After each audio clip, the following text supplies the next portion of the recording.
não parar, não precipitar e não retroceder.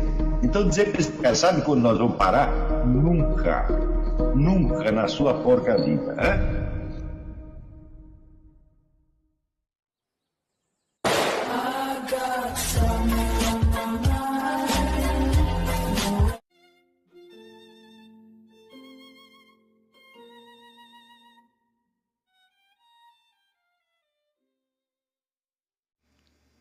E aí pessoal, tranquilo? Então vem aqui antes do vídeo começar, pedir para vocês se inscreverem, quem não for inscrito, compartilhar, curtir, comentar. Quem puder seja membro do canal, que isso ajuda bastante. Tem também o link do Apoia-se. Quem puder ajudar nosso canal e apoiar financeiramente vai ser muito bem-vindo. Mas o mais importante é transmitir o conteúdo e os conhecimentos do professor Olavo de Carvalho para mais e mais brasileiros. Então compartilhe e ajude aí nossa causa. Muito obrigado a todos os membros, apoiadores do canal. Fico muito feliz. Tenho certeza que a gente está no caminho certo. Então fiquem com o vídeo e até mais. Valeu! A astrologia jamais parou de ser cultivada no mundo islâmico. Houve uma série incrível de astrólogos notáveis. Porém, no Ocidente nós não encontramos nenhum deles antes do século XIII, que foi Guido Bonatti. Né? Mas é só 2 séculos depois que a astrologia se dissemina entre as classes dominantes, as classes falantes, como se fosse uma epidemia. E o prestígio dessa técnica era tal que praticamente não havia nenhum governante, incluindo papas, pelo menos 4 papas tiveram seus astrólogos particulares, que não recorressem de algum modo, em alguma ocasião, aos serviços de um astrólogo.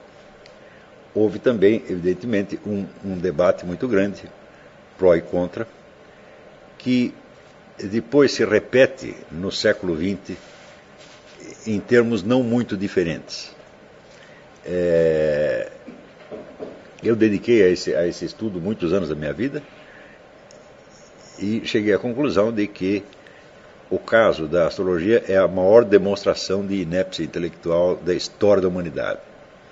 Se você acompanhar tanto o debate que houve entre o século XVI e XVII, como aquele que reaparece no século XX, você verá que a necessidade do impulso de tomar posição pró ou contra foi tão forte que praticamente impediu que as pessoas colocassem os problemas substantivos. Todas as discussões ficaram em temas periféricos, muitos deles de ordem teológica ou moral.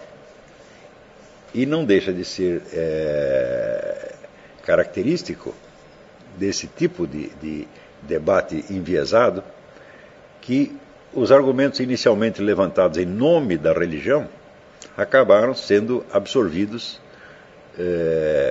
pelos porta-vozes da ciência materialista nos séculos seguintes e endossados como se fosse a mais pura realidade. Isso tanto a favor quanto contra. E houve, sobretudo, nós podemos dizer que o ponto culminante do debate é o confronto entre as ideias de 2 pensadores italianos, Pietro Pomponazzi e Pico della Mirandola, o primeiro a favor, o segundo contra.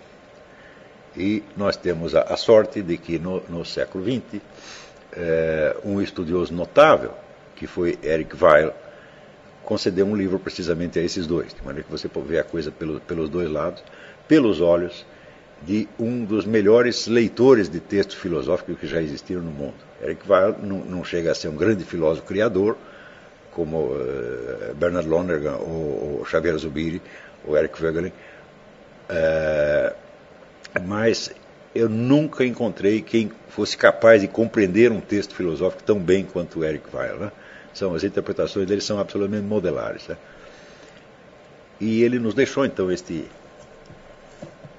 pequeno livro, que junta 2 trabalhos, um, a filosofia de Pietro Pomponazzi, e outro, Pico della Mirandola e a crítica da astrologia. E o mais interessante aí é que todo o debate, tanto naquela época quanto no século XX, se trava em torno da explicação ou da teoria que estaria subentendida na astrologia, sem prestar na verdade, sem prestar mais mínima atenção ao fenômeno em si. Ou seja, a impressão que o debate dá é que existe um corpo de doutrinas chamado astrologia, tá certo? Que inclui uma justificação das técnicas usadas pelos astrólogos, e que, por outro lado, existe um corpo de objeções a essa teoria. Mas, na verdade, até a época em que aparece este debate, não havia teoria astrológica alguma. Né? O próprio Weil o reconhece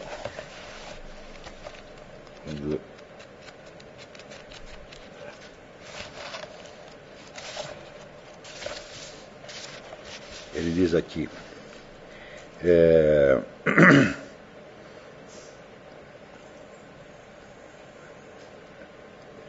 não existia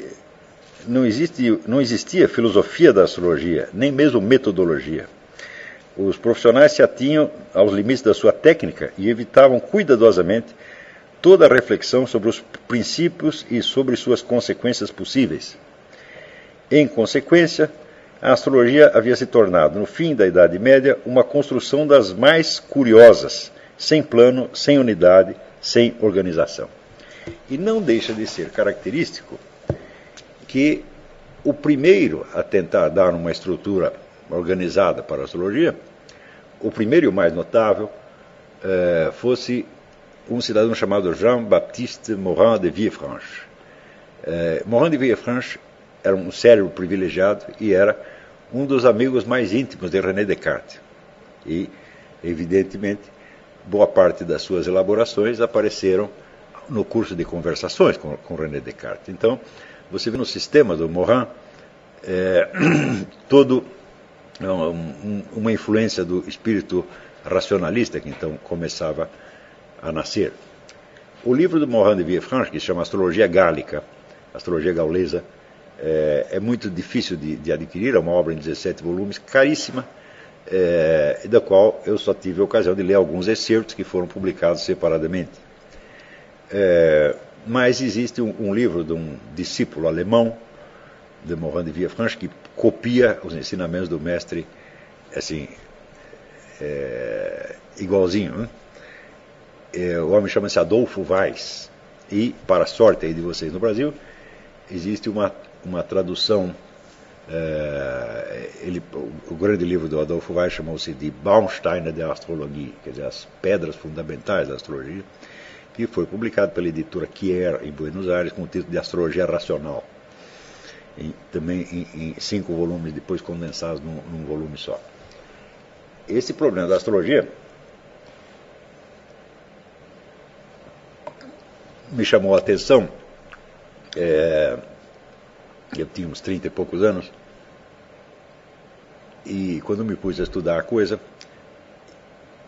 eu logo de cara tive um problema. O problema é que, aos 15 anos de idade, eu havia tomado ojeriza da geometria, por causa do problema do ponto, que, segundo o meu professor de matemática, não media nada, mas que se você somasse vários pontos, obtinha uma reta ou um segmento de reta. E aquilo, meu cérebro empacou ali, falei, mas professor, isso não dá, se você soma vários nadas, você obtém um nada.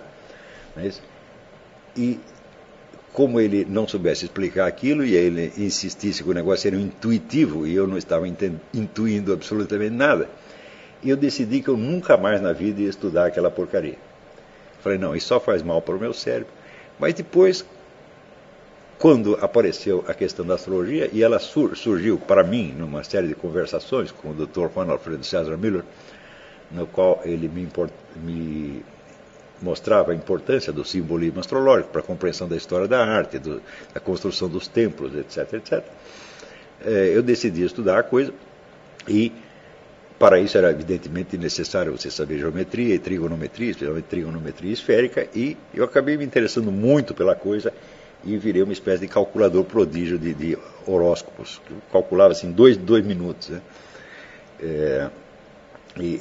Sem conhecimento de trigonometria esférica era absolutamente impossível você penetrar no assunto. Hoje em dia, você calcula o horóscopo por computador sem você saber absolutamente nada dos procedimentos, mas isso é uma pena, porque os procedimentos técnicos para você calcular o horóscopo, eles têm algo a ver com a própria intimidade da noção astrológica. E, sobretudo, existe uma técnica preditiva que chama direções primárias, que é um cálculo dificílimo, mas que são, vamos dizer, por assim dizer, a joia da coroa astrológica. E quem não estuda isso perde o melhor da história. Então, quando esse debate estoura, sobretudo aí, entre essas duas escolas de Pico della Mirandola e Pietro Pomponazzi, a coisa se equaciona da seguinte maneira. Pomponazzi leu as obras de Aristóteles e lhes deu uma interpretação estritamente materialista. Mas, seguindo a própria orientação de Aristóteles, segundo a qual nada na natureza é muito preciso, e, portanto, a aplicação do método matemático é sempre problemática, como depois a história viria a demonstrar 1000 vezes, ele acabou achando que a filosofia materialista dele deveria deixar um espaço reservado para a possibilidade do milagre, justamente pela impossibilidade de se chegar, vamos dizer, a uma compreensão perfeita e exata dos fenômenos naturais. E, por outro lado, Pico della Mirandola, argumentando em nome da religião cristã, e condena drasticamente a astrologia, sobretudo baseado no seguinte argumento. Ele diz: a astrologia pretende, ao mesmo tempo, fazer previsões sobre o futuro e orientar as pessoas quanto às suas ações. Mas acontece que essas duas coisas são mutuamente contraditórias. Quer dizer, se o futuro está previsto, não há nada a fazer. E se há algo a fazer, é porque não está previsto. Tá certo? Esse argumento teve um enorme impacto na época, sobretudo porque Pico foi um dos autores que, na época, abdicaram da exposição tipo escolástica, que é aquela base de perguntas e respostas, objeções, etc., e trouxe para a discussão filosófica as técnicas da antiga retórica greco-romana, aquela acumulação de argumentos cada vez mais persuasivos. Né? Então isso na época pareceu pareceu uma objeção fulminante, e os astrólogos de fato não sabiam o que responder diante disso. Porém, o problema já estava resolvido com 2 séculos de antecedência por Santo Tomás de Aquino na Suma contra os Gentios. Santo Tomás entendeu que não se tratava, vamos dizer, de você contrapor 2 teorias, quer dizer, uma teoria, por assim dizer, da predeterminação e outra teoria do livre-arbítrio, tá certo? E de você tentar resolver teoricamente esta questão, mas que se tratava, como em todas as situações humanas, de você medir exatamente o coeficiente do possível e do impossível. E qualquer ação humana, isso é universal, ela se compõe exatamente vamos dizer, de uma gradação desses 2 elementos. Ou seja, há uma série de aspectos que estão predeterminados, necessariamente, pelo simples fato de você estar numa situação e de você estar, vamos dizer, na data tal. Bom, existe uma série de coisas que já foram feitas e não podem ser desfeitas. Por exemplo, você não pode recuar a sua idade. Não é isso? Você não pode, estando num lugar, estar em outro ao mesmo tempo. Quer dizer, você tem uma série de processos causais que já foram desencadeados e que são irreversíveis, e eles determinam o conjunto da situação. Então aquilo é um elemento absolutamente imutável, intocável da situação. Se não existisse esse elemento imutável, a ação transcorreria no vazio. Você não está nada determinado. Se você estivesse na total indeterminação, você vai agir sobre o quê? Então, isso quer dizer que o fato de existir elementos predeterminados não é um impedimento da ação, mas, ao contrário, a condição básica dela. Por outro lado, se tudo estiver predeterminado, então, vamos dizer, a sua própria pergunta, né, sobre o que vem em seguida deve estar predeterminada também. Não é isso? Então, se chega àquela situação, existe uma famosa história que eu não sei quem inventou, mas de que um rei chamou um astrólogo. Essa piada surge mais ou menos nessa época.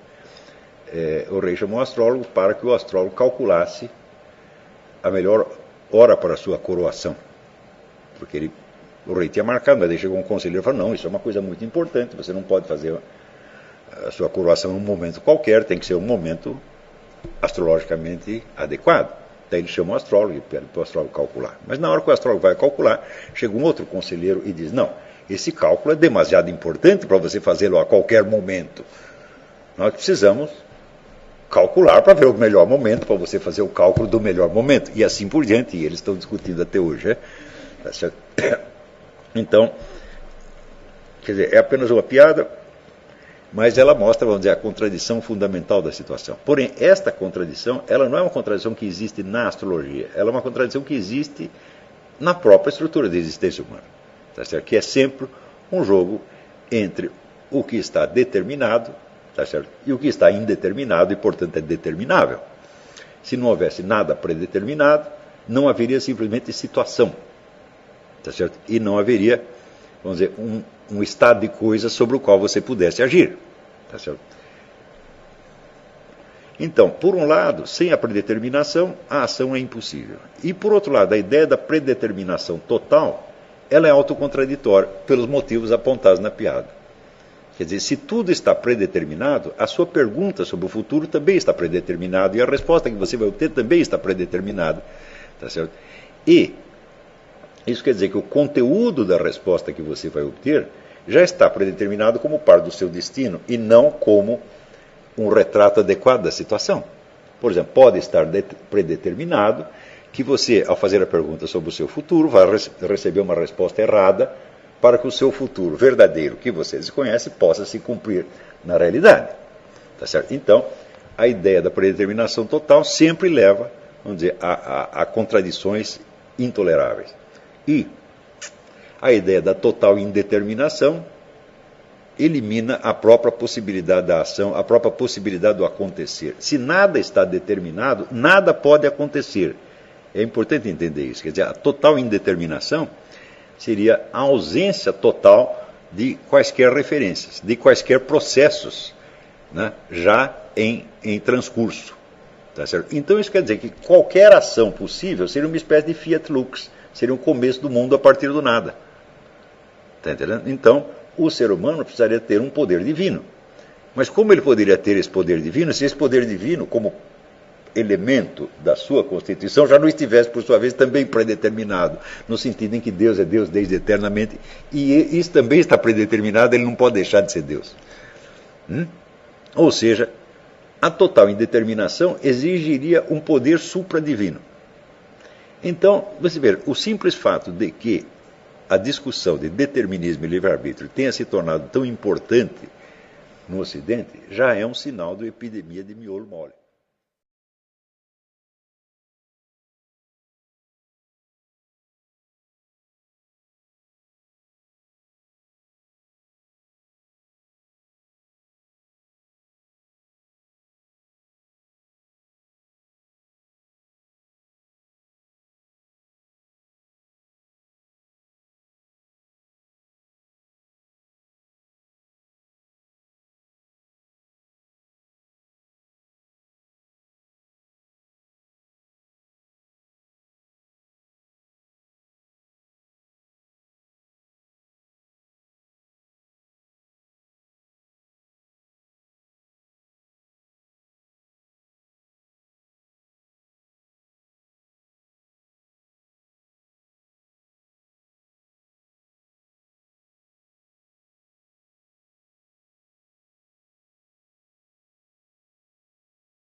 Chegamos a mais um final de uma aula, de um vídeo.